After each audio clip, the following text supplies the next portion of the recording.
I'm Callie Lewis. You're watching Geek Brief TV. This is Brief 232 and my face is clear enough to do video. You don't even want to see my hands though. If you haven't caught any of the audio updates, I tested positive for rubella, also known as the German measles. Now this is interesting because rubella was supposed to have been eradicated in the US in 2005. I'm thinking a t-shirt that says rubella, bringing it back, making it sexy is just what I need. Except that it's only Neal that buys into the whole making it sexy part. Let's talk about the future of how old media wants to deliver content in a world of what we want, when we want, where we want. NBC Universal might have a great long-term strategy, but their short-term strategy sucks. They will offer limited free downloads of some shows starting in November. The shows will be paid for using unskippable ads and will expire 7 days after the date they were broadcast. I really don't have a problem with unskippable ads if the content is free. The 1-week expiration date is too soon. Free shows should be available for at least 2 weeks after the broadcast to accommodate those times when life just gets in the way. The worst part of the NBC plan is that it will only be available to Windows users at first, and you can only watch on a PC. Ultimately, the plan is to make content available on Macs and portable devices, including iPods and Apple TV. Now, I'm not sure I said this because I've been in and out of a medicated fog for the past 2 weeks. I think Apple should compromise and let networks charge whatever they want.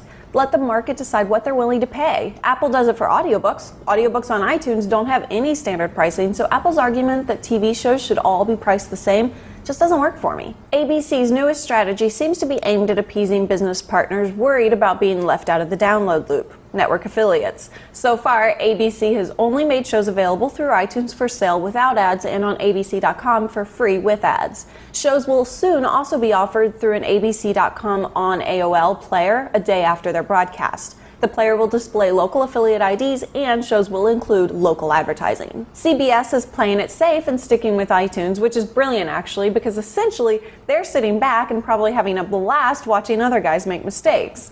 Les Moonves says CBS's relationship with iTunes is still pretty good and they plan on continuing with them. He also said revenue streams from digital downloads are really minor. He expects revenue to grow, but right now sees being on iTunes as a promotional vehicle. Fox wins in the strategy game because they're offering season premieres of several shows for free on iTunes. I'm probably going to give all the shows they offer a try just because they're taking this approach. People can try before they buy. Fox is also working with NBC on an internet portal called Hula. All these old media guys seem to be making baby steps in the direction of what, when, and where we want programming, but none of them are embracing an RSS subscription model. All I want is to be able to buy a season pass to any show and have it delivered to Apple TV. It could happen tomorrow. Will it?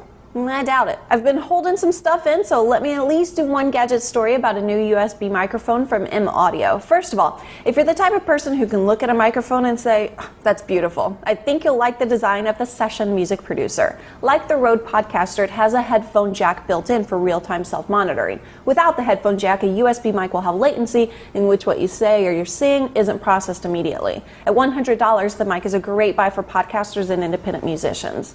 The package also includes a recording application with music loops to create custom music beds, intros, and outros for PC users, just like we Mac users can do automatically with GarageBand. I've got to try one of these out. Last one, and then the skin on my hands will begin to peel like a rubber glove. We'll turn off the cameras before that process begins, don't worry. We Own the Night is a new movie opening in U.S. theaters on October 12, 2007. It's starring Robert Duvall, Joaquin Phoenix, Mark Wahlberg, and Eva Mendes. It's about two brothers. One's a drug dealer, one's a cop, and it's the first film to sponsor Geek Brief TV. Here's a clip.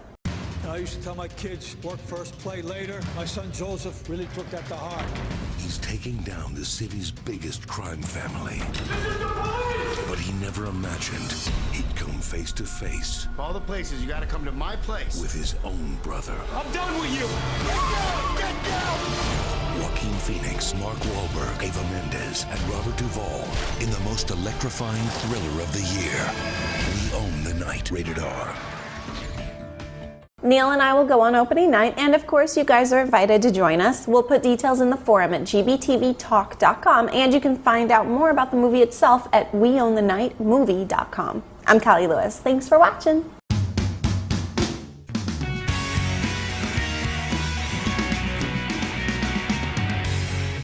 Vehicle shoots! We'll put details in the forum at gbtvtalk.com, and you can find out more about the movie itself.